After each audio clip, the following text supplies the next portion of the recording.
श्वेता अपने लैपटॉप पर अपने ऑफिस का काम कर रही थी और काम करते करते उसे भूख लगी और लंच का टाइम भी हो ही गया था। खाना उसने बनाया नहीं था तो उसने सोचा चलो बाहर से कुछ ऑर्डर कर लिया जाए।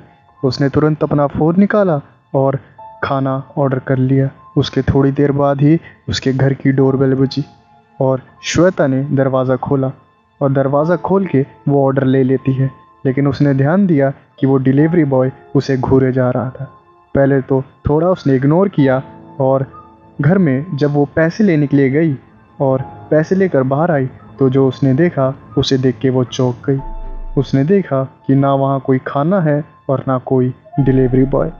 ये बात काफ़ी ज़्यादा अजीब थी। अपने साथ हुई इस बात से श्वेता को काफ़ी ज़्यादा गुस्सा आया।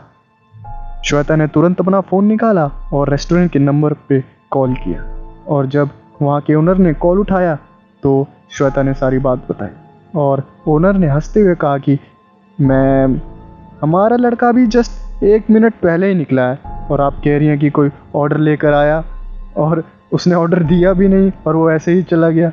आप क्यों मजाक कर रही हैं? आपका ऑर्डर थोड़ी देर में आ ही जाएगा, आप चिंता मत कीजिए। और ये कह के उसने ये फ़ोन कट कर दिया और फ़ोन कट होते ही वापस से श्वेता के घर की डोरबेल बजी और श्वेता ने दरवाज़ा खोला तो इस पर कोई दूसरा डिलीवरी बॉय आया था और उसने श्वेता का ऑर्डर उसे पकड़ाते हुए माफ़ी मांगी देरी के लिए। श्वेता ने पूछा कि अगर आप ऑर्डर लेकर आ रहे हो तो वो पहले वाला डिलीवरी बॉय कौन था जो आपके पहले आया था। और डिलीवरी बॉय ने हंसते हुए कहा, मैम, आपका ऑर्डर हमारे पास ही आया है तो हम ही लेकर आएंगे ना, दूसरा कोई कैसे आएगा आपके पास? आप मजाक मत कीजिए, पेमेंट कर दीजिए। श्वेता ने उस डिलीवरी बॉय को पैसे दे दिए और उसके जाने के बाद दरवाज़ा बंद कर दिया और उसने सोचा कि अगर ये डिलीवरी बॉय था तो पहले कौन आया था। वो तुरंत सिक्योरिटी गार्ड के पास गई और उसने पूछा कि कौन कौन आया था उसके घर पे। तो सिक्योरिटी गार्ड ने जवाब दिया कि अभी जस्ट पहले, थोड़ी देर पहले एक डिलीवरी बॉय आया था और बाकी सुबह से तो कोई नहीं आया है। और श्वेता ने जब सीसीटीवी कैमरा दिखाने को कहा तो सिक्योरिटी गार्ड ने पूरा फुटेज श्वेता को दिखाया और फुटेज को देख के श्वेता का मुंह खुला का खुला रह गया, क्योंकि उसने देखा कि श्वेता ने दरवाज़ा तो खोला और उसने बातें भी की लेकिन वहाँ कोई था ही नहीं। और ये देखकर श्वेता को पसीना आना शुरू हो गया। अब वो अपने फ्लैट में वापस गई और अपनी फ्रेंड खुशी को कॉल किया और उसने कहा कि उसे बहुत डर लग रहा है और वो जल्दी आ जाए।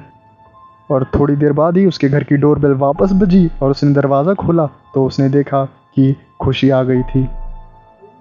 खुशी ने पूछा कि क्या हुआ, तुम इतनी डरी हुई क्यों हो? जिसके जवाब में श्वेता ने अपने साथ हुई सारी बातों को बताया। और इसी बीच उसके घर की डोरबेल वापस बजी और श्वेता दरवाज़ा खोलने के लिए गई और दरवाज़ा खोलने के बाद जो उसने देखा उसे देखकर श्वेता की आंखें फटी की फटी रह गई। उसने देखा कि दरवाजे पे और कोई नहीं, खुशी ही थी।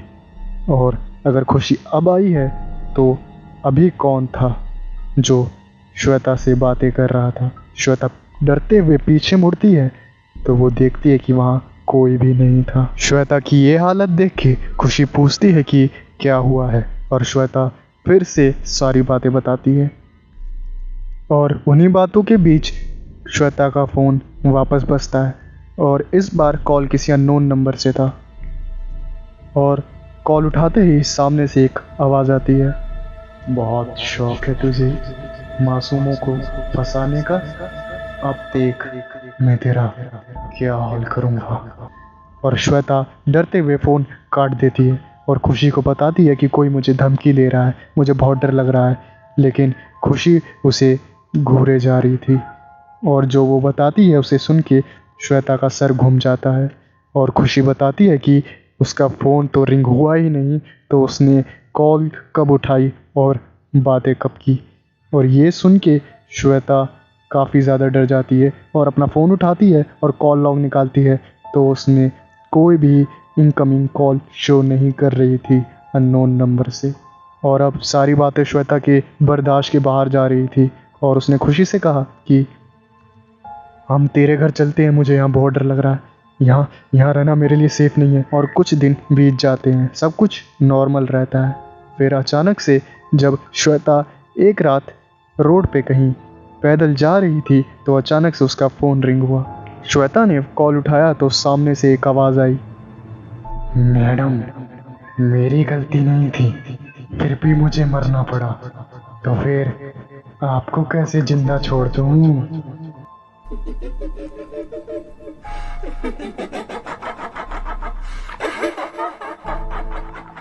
वही हंसी की आवाज़ अचानक से ट्रक के हॉर्न में बदल जाती है और श्वेता मुड़ के देखती है तो एक ट्रक उसे कुचल के वहाँ से चला जाता है।